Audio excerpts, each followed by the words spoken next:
સુરત જિલ્લામાં ફરી ધર્માંતરણનો મુદ્દો ગાજ્યો। સુરતમાં દેવ બિરસા સેના દ્વારા આદિવાસી સંસ્કૃતિ બચાવવા કલેક્ટરને રજૂઆત કરવામાં આવી।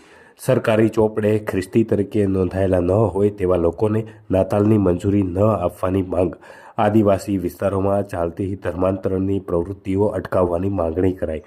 ગામડાઓમાં બનેલા ચર્ચ, તેમના ફંડિંગ અને જમીનના પુરાવાઓની તપાસ કરવાની માંગણી કરવામાં આવી છે। આદિવાસીઓની મૂળ પરંપરા અને રીતિ રિવાજો સામે થઈ રહેલ ધર્માંતરણનો વિરોધ। હું અરવિંદ વસાવા, દેવ બિરસા સેના અધ્યક્ષ। શું રજૂઆત લઈને આવેદનપત્ર કર્યા? અમે આજે કલેક્ટર સાહેબને કેટલાક વર્ષોથી અમારા આદિવાસી વિસ્તારમાં ખ્રિસ્તી ધર્મના પાસ્ટરો દ્વારા બાપ્તિસ્મા વિધિ કરીને એમને ધર્માંતરણ કરવામાં આવે છે।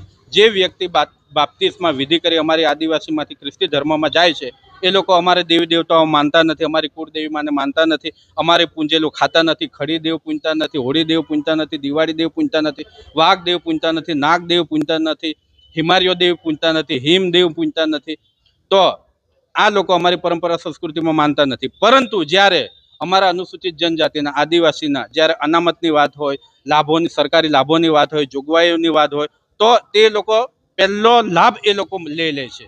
તો અમે આજે દેવ બિરસા સેના થકી કલેક્ટર સાહેબને કહેવા આવ્યા છે કે અમને કોઈ ધર્મનો વિરોધ નથી, પરંતુ જે પણ અમારી વિસ્તારમાં ધર્માંતરણ કરીને ખ્રિસ્તી બનેલા છે એ લોકોને સાચા બનાવે, કાયદેસરના બનાવે, એમની તપાસ કરવામાં આવે અને સરકારી ચોપડે એમને નોંધવામાં આવે। આ ભારત દેશના સંવિધાનમાં ખ્રિસ્તી સમાજના લોકોને લઘુમતી તરીકે દરજ્જો આપેલો છે, તો એ લોકો લઘુમતીમાં આવે। અમારી એ માંગ સાથે અમે કલેક્ટર સાહેબને આજે આવેદનપત્ર આપવા માટે આવ્યા છે।